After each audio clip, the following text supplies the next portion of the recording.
Hello and good morning, everybody. You're with Martin Panev, Chief Account Executive and Trading Analyst, GDMFX. Welcome to today's European Session Market Outlook. As usual, we kick it off with the North American markets and what happened yesterday and what's about to come today. The Dow and the Nasdaq little changed, both of them yesterday to the downside. The DXY index, though, is up to 98.20 from 97.90. Yesterday, one event which came out as expected was the factory orders for the last month, the month of July. And some currency pairs movements. The most substantial one, USD Canadian dollars, is at 7 years high at a critical resistance point. Next resistance is at 900 points away. No major moves on those yesterday. For today, we're going to have reports on the employment change, Markit PMI Composite and Services PMI, ISM non-manufacturing PMI, as well as the trade balance reports. Moving along to the European markets. Yesterday, the German DAX and the CAC 40. The DAX was up 40 points, the French market 10 down. Producer price index in the European zone, worse than expected, but way better than the previous reading. The biggest mover was Euro versus the Aussie, 290 pips. Today, Services PMI in the Eurozone and Swiss CPI data, which came out negative already.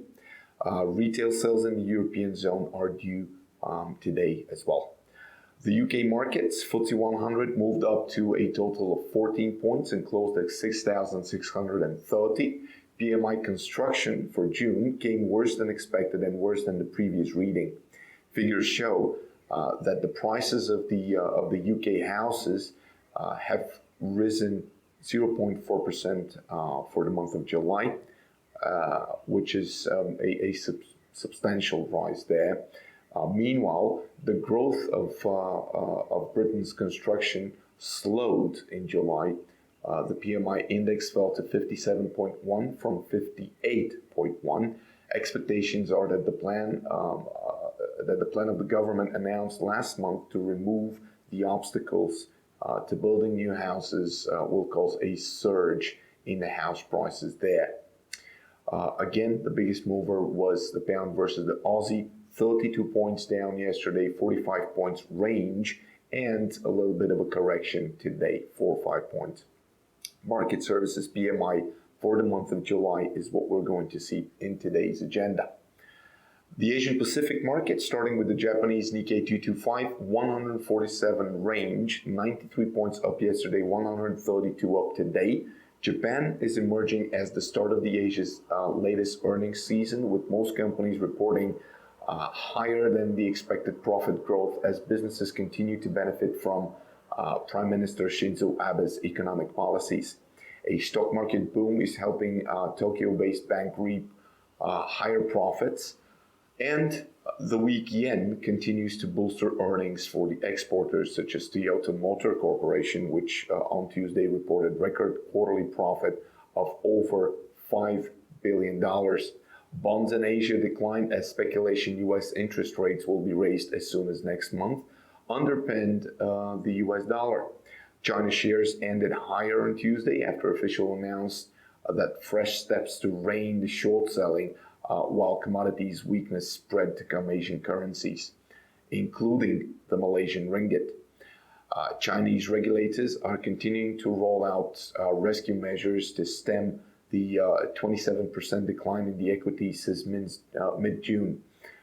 China's stocks dropped for the fourth time in 5 days as turnover warned and concern grew that unprecedented government intervention is driving away the investors.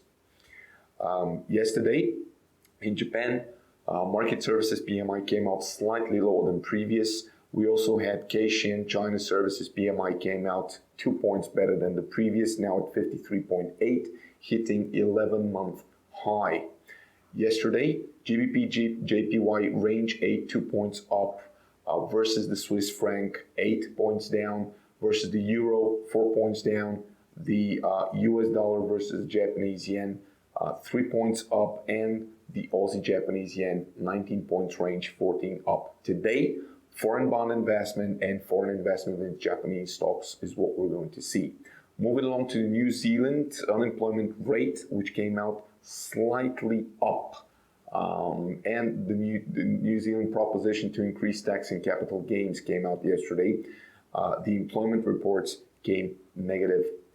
For the Aussie, recap of the interest rate decision, the economy is expanding in a moderate pace. Interest rate remain unchanged. Exports, imports, and trade balance, though, is looking quite positive, along with last month's retail sales. The Aussie dollar, 10 points up yesterday, 17-point range. The Aussie versus the Kiwi, 21 points up, 24 points range yesterday. And versus the Swiss franc, the Aussie Swiss franc, 17 points up, 19 points range. This is what the results from yesterday's trading is. Moving along to the last sector we keep track on, the commodities sector, starting with the S&P 500 index, which has a range of 15 points, currently at 2,085. The WTI had 80 cents range at 46.8 right now. Libya's new head of state oil company for the eastern region is considering ending force majeure at the North African nation's two largest ports and will seek to boost crude output. Crude oil prices rose slightly in early Asia on today's session as the U.S. industry survey showed smart drops in crude and gasoline stocks last week. Gold had a range of $14, trading at $1,087 currently.